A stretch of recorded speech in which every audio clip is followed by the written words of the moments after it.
테슬라 소식입니다. 1. 올해 62% 상승, 주가 저렴하다고 하는 이유는 1일 마켓워치에 따르면 블랙은 전 세계적으로 전기자동차 채택이 늘어나는 동안 테슬라는 시장 점유율을 유지할 것이라며 이같이 밝혔다. 블랙은 지난 8월 퓨처펀드 액티브 상장 지수 펀드를 출시하고 자산 포트폴리오 중 10% 이상을 테슬라 주식으로 채웠다. 그는 퓨처펀드에 제공한 테슬라의 3분기 수치를 통합, 자체적으로 추정한 자료를 토대로 전 세계 전기차 채택률은 2020년 3%에서 2021년 6%로 상승한 뒤 2025년엔 30%까지 오를 것이라며 이 기간 동안 테슬라는 21%의 시장 점유율을 유지할 것이라고 예상했다. 그러면서 수년 전 아마존과 경쟁하는 전통 유통업체들이 온라인 판매를 시작하면 시장 점유율을 되찾을 수 있을 것이라고 주장했던 회의론자들을 언급하며 우리 모두 그러한 일이 일어나지 않았다는 것을 안다고 밝혔다. 블랙의 추정치에 따르면 산업용 전기차 판매가 연평균 성장률 56%를, 테슬라 차량의 카그는 55%를 각각 기록할 것으로 추산됐다.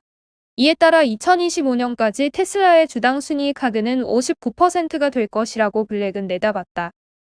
블랙은 또 올해 상반기 자동차 업계의 전 세계적인 공급 제약으로 테슬라의 시장 점유율이 예상보다 높을 것으로 추정된다면서 자신의 트위터 계정을 통해 이를 뒷받침하는 자료를 게재했다.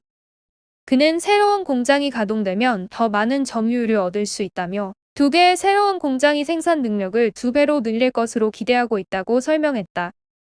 블랙은 또 다른 트윗에서 나는 현 시점의 테슬라의 주가 수익 비율을 기준으로 테슬라 주식이 너무 비싸다고 주장하는 투자 전문가들의 순진함에 충격을 받았다면서 재무를 공부하는 모든 학생들이 가치는 미래 현금 흐름의 함수라는 사실을 안다.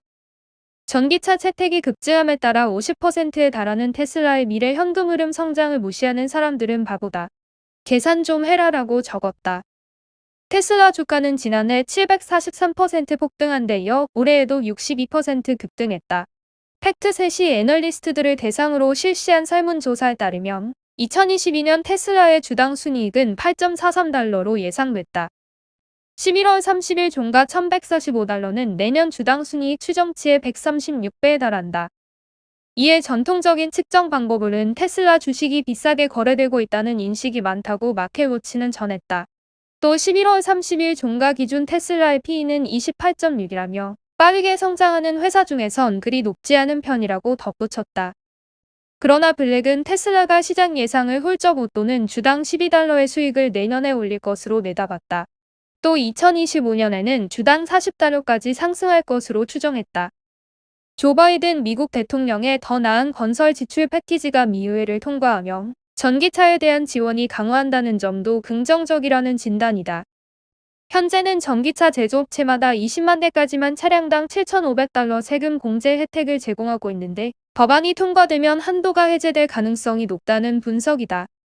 블랙은 이외에도 전기차 4대 구성 요소인 배터리 범위, 성능, 기술, 안전을 열거하며 경쟁사들이 배터리 범위에선 따라잡고 있지만 성능과 기술 측면에선 테슬라가 여전히 앞서 있다고 강조했다. 그는 테슬라는 현재 가장 많은 수의 고속 충전소를 보유하고 있으며 경쟁사들의 전기차 운전자들은 이를 이용하기 위해 어댑터를 구입하고 있다. 이들은 충전을 기다리는 동안 테슬라 차량 소유자를 부러워할 것이라고 낙관했다. 이어 단기적으로 머스크의 지분 10% 매각이 완료되면 주가에 대한 압력이 완화될 수 있다며 강한 현금 흐름과 상대적으로 낮은 수준의 부채를 감안하면 신용평가사가 테슬라의 신용등급을 투자등급으로 올릴 것으로 기대된다고 덧붙였다.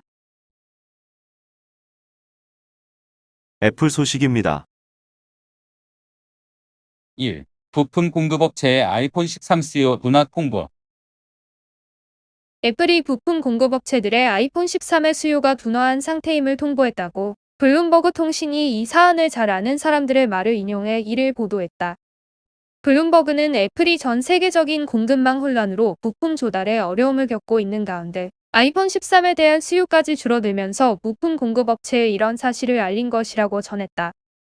또 애플이 이미 부품 부족으로 올해 아이폰 13 생산 목표를 기존 9천만 대에서 최대 1천만 대 삭감한 상태였다면서 이번 통보는 공급망 정상화 이후 부품 발주 증가를 기대하던 부품 공급업체들을 이런 기대가 실현되지 않을 것임을 미리 통보한 셈이라고 설명했다. 시장 분석가들은 애플이 쇼핑 성수기인 올해 4분기에 지난해 동기보다 6% 늘어난 1,179억 달러의 매출을 올릴 것으로 예상하고 있다. 하지만 이는 애플과 시장의 기대치에는 못 미치는 수준이다. 블룸버그는 소비자들이 이미 부품 부족으로 인한 아이폰 13 공급 부족과 배송 지연으로 실망한 상태인데다 코로나19의 신종 변이인 오미크론 출현과 물가 상승 등으로 인한 소비자들의 소비 축소 움직임이 애플의 악재로 작용하고 있다고 분석했다. 여기에 소비자들이 아이폰 13이 전작인 아이폰 12와는 달리 부분 변경 모델이라는 점에서 구매를 미루고 큰 변화가 예상되는 내년 신형 아이폰 출시를 기다리고 있는 것도 아이폰 13의 수요 부진 요인으로 꼽히고 있다. 한편 애플이 아이폰 13 수요 감소를 통보했다는 사실이 알려지면서 애플 부품 공급업체들의 주가는 큰 폭으로 떨어졌다. 마이크로소프트 소식입니다. 52%인 지금이라도 사야 할 이유. 마이크로소프트 주가는 올 들어 51.86% 뛰었다. 코로나19 발생 이후 최저점과 비교하면 3배나 상승했다. 2012년 이후 최근 10년간 연간 기준으로 매년 오르기만 했다. 시가총액은 2조 4,800억 달러로 불어나 애플과 전 세계 시가총액 1위 자리를 놓고 다투고 있다. 멈추지 않는 주가 상승에 투자자는 고민스럽다. 이제라도 사야 할지 아니면 갖고 있는 걸 팔아야 할지 말이다. 월가에선 마이크로소프트에 대해 지금이라도 사야 할 이유로 크게 3가지를 꼽는다. 이미 돈을 잘 벌고 있고 클라우드 사업 성장세가 가파르며 메타버스 진출이란 호재까지 달았다는 이유다. 마이크로소프트의 주가 상승을 뒷받침하는 건 강력한 실적이다.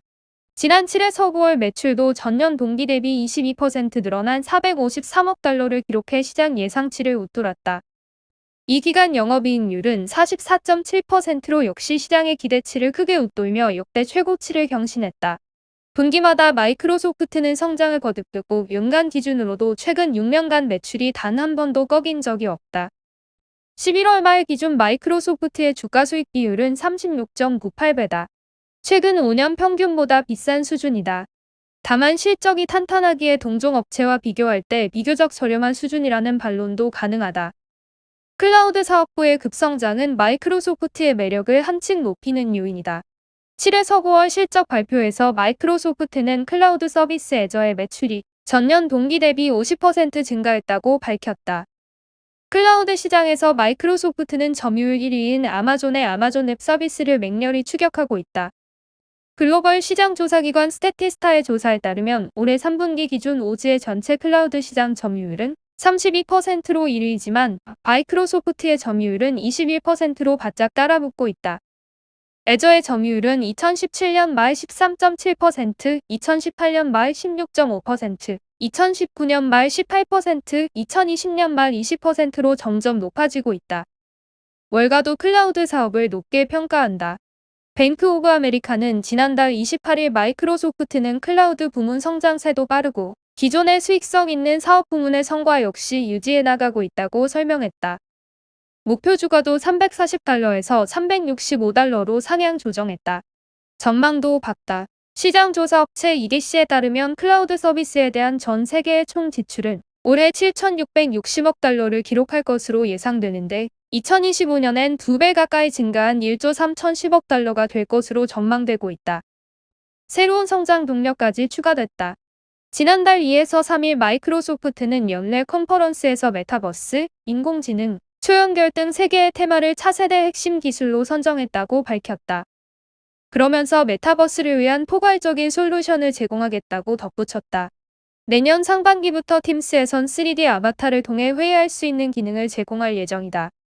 이로써 마이크로소프트는 마인크래프트, 메시, 홀로렌즈, 애저 등 메타버스 모든 밸류체인 전반에 걸쳐 사업을 진행하는 회사가 된다. 특히 마이크로소프트는 업무 환경과 산업 현장 등 B2B 기반의 메타버스를 구축할 것으로 예상되고 있다. 메타버스는 앞으로 급성장할 것으로 예상된다. 모건 스탠리는 메타버스는 사람들의 사회적 활동을 근본적으로 변화시킬 수 있다며 기업과 분석가들은 어떤 주요 테마보다도 메타버스에 대한 관심이 크다고 설명했다.